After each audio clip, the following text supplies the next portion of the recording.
महाशिवरात्रीला जागरण ही परंपरा आहे असं वाटतं का? तुम्हाला माहित आहे का, या रात्री तुमच्या शरीरावर आणि ऊर्जेवर जबरदस्त परिणाम होतो. महाशिवरात्रीच्या रात्री चंद्र आणि पृथ्वीचे गुरुत्वाकर्षण वेगळं कार्य करतं. ह्यावेळी शरीरातील ऊर्जा म्हणजेच प्राण हे वरच्या दिशेने प्रवाहित होतात.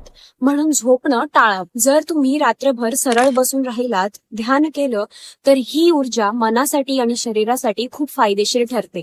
जागरणाचे काही वैज्ञानिक महत्व सुद्धा आहे. शरीराची चैतन्य शक्ती म्हणजेच लाईफ एनर्जी वाढते, अधिक उत्साही वाटतात, मन एकाग्र होतं, स्ट्रेस कमी होतो आणि ध्यानाचा प्रभाव वाढतो. मेरुदंड म्हणजेच स्पाइन सरळ ठेवल्याने ऊर्जा वरच्या दिशेने वाहते. नकारात्मक ऊर्जा भावनांना बाहेर टाकायची ही सर्वोत्तम वेळ आहे. आणि ह्याचेच अजून आध्यात्मिक महत्व सुद्धा आहे. महाशिवरात्री म्हणजे वाईट विचार आणि नकारात्मक सोडायचा वेळ. मंत्रजाप, उपवास आणि जागरण केल्याने मन आणि शरीर शुद्ध होतं. शिव आणि शक्तीच्या ऊर्जेचं संतुलन बनवण्यासाठी हा सर्वोत्तम वेळ आहे. ही फक्त परंपरा नाही, तर ही रात्र स्वतःला आध्यात्मिकतेने उन्नत करण्यासाठी. अशाच भारतीय संस्कृतीचे गूढ रहस्य जाणून घेण्यासाठी सबस्क्राईब करा. हर हर महादेव.